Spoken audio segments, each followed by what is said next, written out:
খবর 24 ইন্টুর সাথে আপনাকে স্বাগত। নতুন নতুন খবর জানার জন্য আমাদের চ্যানেলে চোখ রাখুন। বাঙালির 12 মাসে 13 পার্বণ, তার মধ্যে অন্যতম জগন্নাথ দেবের রথযাত্রা। আর রাত পোহালেই চলতি বছরের রথযাত্রা উৎসব পুরীর অনুকরণে তৈরি হচ্ছে জগন্নাথ মন্দির সমুদ্র সৈকত দীঘাতে। সূত্রের খবর, দীঘায় নবনির্মিত জগন্নাথ মন্দিরের এবছরের উদ্বোধন করার কথা হলেও তা করা যাচ্ছে না বিভিন্ন কারণে। সেই কারণে আগামী বছর দীঘার নবনির্মিত জগন্নাথ মন্দির থেকে রথযাত্রা শুরু হবে।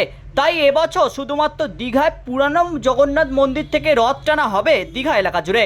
তাই রথকে সাজিয়ে তুলতে ব্যস্ত শিল্পীরা। শেষ মুহূর্তে তৈরিও হয়ে গেছে রথ, শুধুমাত্র টানার অপেক্ষায় দীঘাবাসী। বাংলার মুখ্যমন্ত্রী মমতা বন্দ্যোপাধ্যায় চিন্তা করেছিলেন এবছরই দীঘার জগন্নাথ মন্দিরে উদ্বোধন করবেন, কিন্তু কাজ সম্পূর্ণ না হওয়ায় উদ্বোধন করা যাচ্ছে না নবনির্মিত জগন্নাথ মন্দির। তাই দীঘায় অবস্থিত পুরনো জগন্নাথ মন্দির থেকেই রথ টানা হবে। সেই রথকে ঘিরে দীঘা এলাকায় সাজো সাজো রথ। শনিবার এবং রবিবার ভিড় হয়ে থাকে দীঘার সমুদ্র এলাকায়। সেই কারণে রথযাত্রা রবিবার পড়ায় দীঘা এলাকায় উপচে পড়বে ভিড়। তাই এখন থেকে তৎপর দীঘা শঙ্করপুর উন্নয়ন পর্ষদ এবং পুলিশ প্রশাসন। দীঘা থেকে অংশুমান পান্ডা রিপোর্ট, খবর 24/7।